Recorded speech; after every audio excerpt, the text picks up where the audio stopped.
যুব সমাজের এখন যে অবস্থা, আপনি সামনে একটা ভয়ঙ্কর বিকলাঙ্গ যুব সমাজ দেখতে পারবেন। মস্তিষ্ক বিকৃত হয়ে গেছে এদের মোবাইল ফোন দিয়ে। মোবাইল ফোন, পর্নোগ্রাফি, মেয়েদের ফিতনা, হারাম অ্যাফেয়ার্স, মাদক, জুয়া, টিকটক, এই করতে করতে এদের মস্তিষ্কর সুস্থতা নষ্ট হয়ে গেছে। আল্লাহর কসম, আল্লাহর কসম করে বলছি, এরা সুস্থ না। একটা চিত্র খুব কমন দেখতে পারবেন, 10টা-20টা ছেলে গোল হয়ে বসে আছে ফোন নিয়ে, সবার মনোযোগ নিচের দিকে। ওয়ার্ল্ডে কি হচ্ছে, আসমানে কি হচ্ছে, জমিনে কি হচ্ছে, কোথায় মুসলিমদের উপর বোম পড়লো, কোনো ফিকিরই নাই ওর। আপনি মনে করেছেন যে এই যুব সমাজ আগামীতে দেশের হাল ধরবে? আমি হলফ করে বলতে পারি কোনোদিন দেশের উপকার করতে পারবো। আপনি নষ্ট করে ফেলছেন যুব সমাজকে, নষ্ট করে ফেলছেন। এদেরকে সুস্থতার দিকে নিয়ে আসতে হলে ইসলামী শিক্ষার কোনো বিকল্প নাই, নামাজের কোনো বিকল্প নাই। এদেরকে সামাজিক কাজে লাগিয়ে দিতে হবে, সোশ্যাল কাজে, সামাজিক উন্নয়নমূলক কাজে, এই যে মানবতার সেবামূলক কাজে, প্র্যাকটিক্যাল কিছু কাজে। কিছু বানাও, কিছু করো, সায়েন্স নিয়ে ঘাটাঘাটি করো, কিছু প্রযুক্তি উদ্ভাবন করো, তোমরা কিছু করো। দেখেন, আমরা যত কিছু ব্যবহার করি সব কিছু কিন্তু ইহুদি খ্রিস্টানদের। এই যে আমি যে মাইকে কথা বলছি, এই মাইকে ইসলামের বড় বড় কথা বলছি, এই মাইকটাও দেখা যাবে যে মুসলমান তৈরি করে নেয়। তাহলে এটা কি কাম্য ছিল? আর এই বিশ্বের যত শিক্ষার বুনিয়াদ, এই বুনিয়াদের শিক্ষা দিয়েছে মুসলিমরা। বিশ্বাস না করলে খালি আপনি 1200 বছর ইতিহাসটা পড়ে দেখেন। ইবনে সিনার নাম শুনেছেন? চিকিৎসা বিজ্ঞান দাঁড়িয়ে আছে ইবনে সিনার উপরে, নাম শুনেনি? জাবির ইবনে হাইয়ানের নাম শুনেছেন? এই কেমিস্ট্রি না থাকলে আপনি ওষুধ তৈরি করতে পারবেন না। কেমিস্ট্রি না থাকলে কি পারবেন না? মেডিসিন তৈরি করতে পারবেন না। এটা দাঁড়িয়ে আছে কেমিস্ট্রি জাবির ইবনে হাইয়ানের উপরে, যাকে ইউরোপে বলে গ্যাবর ইবনে হাইয়ান। এরকম নাম প্রচুর আছে। আপনি এই যে ম্যাথামেটিক্সের কথা বলেন, জ্যোতির্বিদ্যার কথা বলেন, তারপরে প্রাণীবিদ্যার কথা বলেন, এই রক্ত সংবহন যন্ত্রের কথা বলেন, এক একটা সাবজেক্ট ধরে ধরে দেখেন, সবগুলোর গোড়ার মধ্যে আমাদের মুসলিম মনীষীদের অবদান আছে। এমনকি এই যে পুরো বিশ্বের যে দর্শনগুলো চলছে, যত দর্শন, ফিলোসফিক্যাল থটস, আমরা ফিলোসফি পড়েছি, এই ফিলোসফিগুলোর গোড়ায় গিয়ে আপনি দেখবেন সব মুসলিম দার্শনিকদের নাম লেখা আছে। আমরা ইমাম গাজালির নাম জানি না, ইবনে রুশদের নাম জানি না, হ্যাঁ, আমরা অনেক কিছু জানি না। আসলে আমরা শেকড় ভুলে গেছি এখন। বিশ্বাস করেন, আমরা এই যে প্রযুক্তি, মোবাইল ফোন, টিকটক, মেয়েদের পিছনে ঘুরতে ঘুরতে, অ্যাফেয়ার, বাইক চালানো, আমরা আমাদের জীবনের লক্ষ্যই ভুলে গেছি। আল্লাহ পাক আমাদের যুব সমাজকে তাদের জীবনের লক্ষ্য বোঝার তৌফিক দান করুন। ভাই, আল্লাহ পাক আপনাকে এমনি এমনি সৃষ্টি করেন নাই, আমাকে এমনি এমনি সৃষ্টি করেন নাই। আল্লাহ পাক চান আমাদের কাছে আমরা যেন তার দ্বীনের জ্ঞান অর্জন করি এবং এই জ্ঞান অনুযায়ী আমল করি। এই আমলটা সমাজে ছড়িয়ে দেই, ইসলামের দাওয়াতের মেহনত ছড়িয়ে দেই, যাতে একটা সময় হলেও যেন আল্লাহর জমিন, আল্লাহর দিন কায়েম হয়। এটা আল্লাহ পাক চান আমাদের কাছে। আল্লাহ পাক আমাদেরকে এই জন্য সৃষ্টি করেন নাই যে একটা মেয়ের জন্য আত্মহত্যা করে ফেলবেন। একদম একটা মোবাইল ফোন একটা মেয়েকে কিনে দিয়েছেন, তার জীবন নষ্ট করে ফেলছেন। যে বাবারা মেয়েদেরকে ফোন কিনে দিয়েছেন, জীবন নষ্ট করে ফেলেছেন এবং তার মাধ্যমে আরো 10টা ছেলেরও জীবন নষ্ট করেছে। আর সত্যি কথা বলছি, এখন আমরা তো ঢাকা শহরে থাকি, মানে এখানে ছেলেদের চেয়ে মেয়েরা বেশি পথ। হ্যাঁ, খুব ভালো লাগে ওদের। কি ভালো লাগে? একটা ছেলের সাথে বাইকে করে ঘুরবে, টাকা খসাবে, এখানে ওখানে ডেট করবে, এগুলোতে খুব মজা পায়। এগুলোর জন্য কি তাকে সৃষ্টি করা হয়েছে? আপনি বলেন, এই মেয়েদেরকে আপনি যখন ঘরে নিয়ে আসবেন, আমি নারী বিদ্বেষী কথা বলছি না, নারীদেরকে আমরা অনেক অনেক সম্মান করি, অনেক শ্রদ্ধা করি। আর আমাকে জন্ম দিয়েছেন একজন নারী, আমাকে দিনের পথে চলতে আত্মবিশ্বাস যোগায় পিছন থেকে, ঘরের নারী যোগায় কি না? আমার নিজের কন্যা সন্তান আছে, আমরা মেয়ের বাবা। কিন্তু এখন যে টিকটক জেনারেশন মেয়েদেরকে আপনি তৈরি করছেন, ফোন হাতে তুলে দিয়ে ডেটিং করছে, বাইকের পিছনে ছেলের সাথে ঘুরছে, এখানে ওখানে ফ্রি ওপেন সেক্স করছে, কোনোদিন ধর্ষণের শিকার হচ্ছে, এই মেয়েদেরকে ঘরে নিয়ে আসার পরে এদের গর্ভ থেকে কি আপনি ইসমাইলের মতো সন্তান পাবেন? এদের সাথে তোমরাও দেখা যায় যে অনেক সময় প্রেম করতে ভালো লাগে, এই মেয়েদেরকে কেউ বিয়ে করবে না। এই ধরনের নারীদের সাথে মানুষ প্রেম করতে মজা পায়, কেউ সম্মান করে বিয়ে করতে চায় না। করলেও দেখবেন 2-1 বছরের মধ্যেই নাই সেই সম্পর্ক, গায়েব।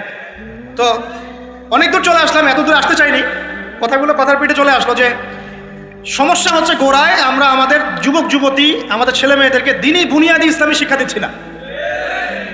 এটা শিক্ষা দেওয়ার দায়িত্ব প্রত্যেক পিতার, প্রত্যেক মাতার। সে মাদ্রাসায় পড়ুক আর জেনারেল লাইনেই পড়ুক, আপনাকে শিক্ষা নিশ্চিত করতে হবে। কিভাবে করবেন এই হেডেক এখন আপনার, আমার আর হেডেক নাই, আমি দিয়ে দিলাম হেডেক আপনাকে।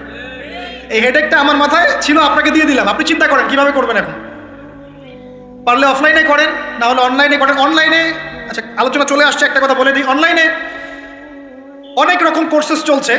তবে আমি নিয়াত করেছি ইনশাআল্লাহ, আমি আরও কয়েকজন ওলামায়ে কেরামদের সাথে পরামর্শ করেছি এবং এখনও করে যাচ্ছি, কমপক্ষে বরেণ্য 8 থেকে 10 জন স্কলার বা আলেমদেরকে নিয়ে অনলাইনে ইনশাআল্লাহ আমরা একটা মাদ্রাসা খুলবো ইনশাআল্লাহ। এটা অফলাইন না, অনলাইন মাদ্রাসা। আমি নাম দিয়েছি তহা জিন্নুরাইন ইসলামিক অনলাইন মাদ্রাসা। আমি দোয়া করি আল্লাহর কাছে, আল্লাহ পাক যেন এই মাদ্রাসাকে কবুল করেন, এর ওসিলা করে আল্লাহ পাক লক্ষ লক্ষ কোটি কোটি যুবককে দ্বীনের জ্ঞান শেখার তৌফিক দান করেন, যুবতীদেরকে দান করেন, আমাদের ছোট ছোট সোনামণিদেরকে দান করেন, যারা অফলাইনে দিন শিখতে পারছে না আল্লাহ যেন অনলাইনে শেখার তৌফিক দান করেন। তো এখানে বেশ কয়েকটা লেভেলে বেশ কয়েকটা কোর্স লঞ্চ করা হবে ইনশাআল্লাহ। যেমন বাচ্চাদের জন্য বুনিয়াদি নুরানি কোর্স, আপনার বাচ্চা আছে ছোট 4 বছর 5 বছর বয়স, ভর্তি করাই দিলেন, নুরানি কোর্স করবে, কোরআন তেলাওয়াত করা শিখবে। এরপরে হিপস, একটা হিপসের কোর্স, আপনি অনলাইনেই হিপস করবেন, যাদের বয়স 10 বছর হয়ে গেছে, 12 বছর 15 বছর, অনলাইন হিপস করবেন। আপনি চলে আপনার বয়স যদি 30-40 হয় আপনিও করতে পারবেন, আপনার ব্যাচটা আলাদা হবে। এরপরে হচ্ছে আমাদের জেনারেল ভাইদের জন্য, জেনারেল শিক্ষিত দিনী ভাইদের জন্য ইসলামিক ডিপ্লোমা কোর্স। এটা কেমন? এখানে 4-5টা লেভেল থাকবে। লেভেল 1 মনে করেন এখানে আপনার বুনিয়াদি জিনিস, আপনার আকীদা, আপনার কোরআন তেলাওয়াতের জ্ঞান, আপনার দৈনন্দিন জিকির আজগার, নামাজ, আপনার হাদিসের মধ্যে ফয়জুল কালামের মতো বই, ঠিক আছে, ইসলামের ইতিহাস, তারপরে ফিকহের মধ্যে ফিকহুল মুয়াসসাত, এই ধরনের বই, মানে প্রাথমিক বুনিয়াদি যে জ্ঞানটুকু মাদ্রাসা দেওয়া হয় এটা ইনশাল্লাহ শিখবেন। এটা শেষ করার পরে যাবেন লেভেল 2। লেভেল 2তে গিয়ে আরও হাই ক্লাস কিছু বই পাবেন, ওখানে আরও কিছু সাবজেক্ট অ্যাড হবে, ইসলামিক পরিবার, ইসলামিক অর্থনীতি, ঠিক আছে, ইসলামিক জিওপলিটিক্স, এসক্যাটোলজি, এরকম কিছু সাবজেক্ট আসবে ইনশাল্লাহ। এটা দিয়ে আবার কপি করে সবাই বানানো শুরু করে দিয়ে না, আমি তো বলে দিচ্ছি আর কি। আর বানালেও আলহামদুলিল্লাহ কোনো সমস্যা নাই, এটাও দিনের খেদমত হবে ইনশাআল্লাহ। একজনকে দেখে যদি আরও 10 জন শেখে সমস্যা, কোনো সমস্যা? এভাবে লেভেল 3, লেভেল 3তে গিয়ে আপনি মাদ্রাসায় যেগুলো নাহু, হেদায়েতুন নাহু, হেদায়া কুদুরি, এই ধরনের বইগুলো পড়ানো হয়, এগুলো শিখবেন ইনশাআল্লাহ। শেষ লেভেলে গিয়ে আপনি জালালাইনের মতো তাফসীর শিখবেন ইনশাআল্লাহ।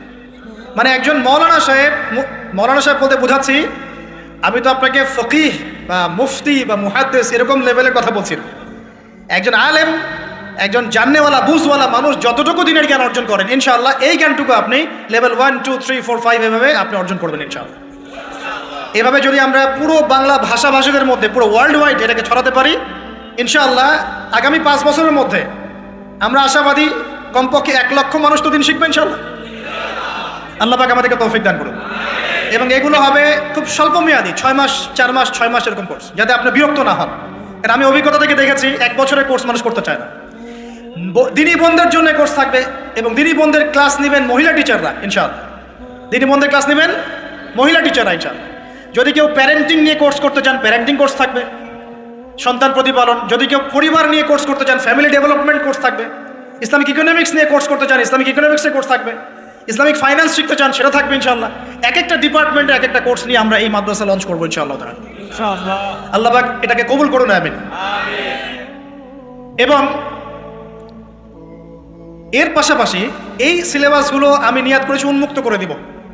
যে কোনো প্রতিষ্ঠান, দিনী প্রতিষ্ঠান, সেটা হোক ইসলামিক স্কুল বা ইসলামিক কলেজ বা মাদ্রাসা, তারা যদি এই কোর্সগুলো করতে চায়, করাতে চায়, সিলেবাস নিয়ে তারা লঞ্চ করতে চায়, ইনশাআল্লাহ তাদের জন্য উন্মুক্ত করে দেওয়া হবে ইনশাআল্লাহ, যাতে করে সারা দেশের বিভিন্ন জায়গায় কোর্সগুলো ছড়িয়ে পড়ে। আমি জ্ঞানতাত্ত্বিক কথা এজন্য বললাম বেশি করে, প্রথম ফরজ আপনার উপরে ইকরা বিসমি রাব্বিকাল্লাযী খালাক। আমরা ইয়াংদের মধ্যে একটা সমস্যা দেখছি এখন, ফ্যান্টাসি মানে আগে হয়তো মানে বিপথে ছিল, হেদায়েত পেয়েছে, ইসলামের দিকে এসেছে। এখন অনেক বড় বড় স্বপ্ন, মাশাআল্লাহ, স্বপ্ন দেখা ভালো, বড় বড় স্বপ্ন, বড় বড় ইচ্ছা, অনলাইনে বসে গরম করে ফেলছে একদম, ফেসবুক গরম, ইউটিউব গরম, হ্যাঁ, ব্লগ দিয়ে ভর্তি গরম। কিন্তু বেসিক যে কোরআন তেলাওয়াতটা করা শিখবে সেটা ঠিক নাই। 3 মাস কোরআনটা তেলাওয়াত করা শিখবে একজন আলেমের কাছে নাই।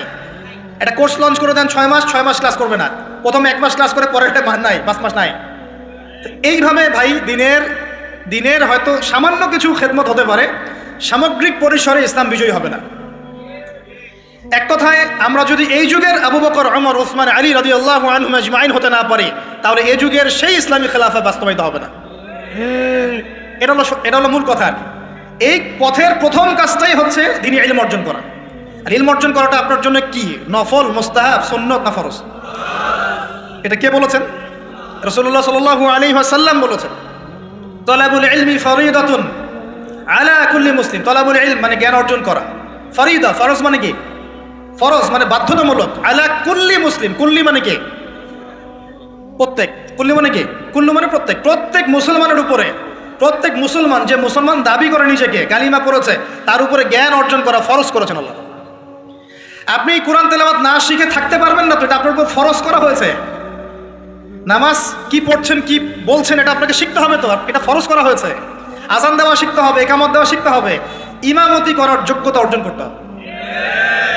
এই মালয়েশিয়ার একটা ভালো জিনিস দেখলাম যে ওখানে প্রাইমারি লেভেল থেকে, মানে স্কুল লেভেল থেকেই এই মাদ্রাসা এবং মানে জেনারেল এটা আলাদা করে করে কোনো প্যাটার্ন করা নাই, এটা একসাথেই প্যাটার্নটা করে দেওয়া। মানে আপনি স্কুলে ভর্তি হলে, স্থানীয় স্কুলে বা কলেজে যেভাবে তারা সিস্টেম করেছে, ইসলামের বুনিয়াদী শিক্ষাটা বাধ্যতামূলক শিখতে হবে। যে কেউ, তাদের সিভিলিয়ানদের মধ্যে যে কেউ ইমামতি করতে পারে, মাশাআল্লাহ। এটা আমাদের করা উচিত ছিল না? আমরা কি মুসলিম প্রধান দেশের অধিবাসী না? আমরা জোর দাবি জানাই যে শিক্ষা ক্ষেত্রে একটা আমূল পরিবর্তন নিয়ে আসতে হবে ইনশাআল্লাহ। একদম প্রাইমারি লেভেল থেকে ইসলামিক শিক্ষাকে আমাদের দেশে বাধ্যতামূলক করা হোক। মাদ্রাসার শিক্ষা মাদ্রাসায়, আবার সেকুলার শিক্ষা সেকুলার শিক্ষাতে, এই দুদিকে চলছে। তাহলে একজন ব্যক্তি যে এই যে স্কুলে ভর্তি হলো, আপনার ছেলে এখানে 10 বছর পড়বে, এসএসসি পরীক্ষা দিবে, এইচএসসি, তারপরে অনার্স মাস্টার্স, এই 20 বছরে ইসলামটা শিখবে কি? যতটুকু শিখছে এই শিক্ষাটা তো প্র্যাকটিক্যালি প্রয়োগ করতে পারছে না। আর এই জায়গা থেকে যখন কেউ উঠে আসছে, তখন সে তো উম্মার দায়িত্ব নিতে পারছে না। তাহলে ব্যাপারটা কি এমন যে আমরা এদিকে শুধু দুনিয়ার চর্চা করব, আর মাদ্রাসা লাইনে যারা পড়ে তারা দিনের চর্চা করবে? দিন চর্চা করার, দিন পালন করার, প্রচার প্রসারের আমাদের কোনো অধিকার নাই? তাহলে এই শিক্ষাটা অর্জন করলে কি আমরা কি সবাই কি খারাপ হয়ে যাব? আমরা যদি ইসলামিক শিক্ষা শুরু থেকে দেওয়ার চেষ্টা করি বাচ্চাদেরকে, প্রাইমারি লেভেল থেকে, আমাদের বাচ্চারা কি নষ্ট হয়ে যাবে? এই জিনিসটা আল্লাহ পাক আমাদের সমস্ত ঊর্ধ্বতন কর্তৃপক্ষদেরকে বোঝার তৌফিক দান করুন। আল্লাহ পাক আমাদের ঊর্ধ্বতন কর্তৃপক্ষদেরকে এই বিষয়টা বোঝার তৌফিক দান করুন যে ইসলামী শিক্ষায় কল্যাণ ছাড়া অকল্যাণ কিছু নাই। এখানে যদি অন্য ধর্মাবলম্বী কেউ থাকেন, সে তার ধর্ম চর্চা করবে, কোনো সমস্যা? আমরা আমাদের ধর্ম শিখবো ইনশাআল্লাহ। তো এই জিনিসটা আমাদের বুনিয়াদী শিক্ষা। এখন যদি আপনি না পারেন, এখন আপনার কাছে ওই পাওয়ার নাই, ক্ষমতা নাই, ইমপ্লিমেন্টের সুযোগ নাই, তাহলে কি করবেন? তাহলে এখন যে আপনি 20 বছর পড়াশোনা করে ফেলেছেন জেনারেল লাইনে, এখন কি করবেন? এখন আপনার জন্যে কিছু অপশন খোলা আছে। এক, স্থানীয় বরেণ্য ওলামায়ে কেরাম যারা আছেন তাদের সাথে পরামর্শ করে সিলেবাস তৈরি করে নিয়ে পড়াশোনা করুন, এটা একটা অপশন। 2, আপনারা কিছু দিনী ভাই ব্যাচ করে করে ওলামায়ে কেরামের কাছে গিয়ে একটা একটা করে কিতাব শেষ করেন। 2, 3, অনলাইনে কিছু কোর্সেস চলছে, এই কোর্সেসগুলো করতে পারেন, কাজে দিতে পারে। তবে অনলাইনে কোর্স অফলাইনের মতো হয় না।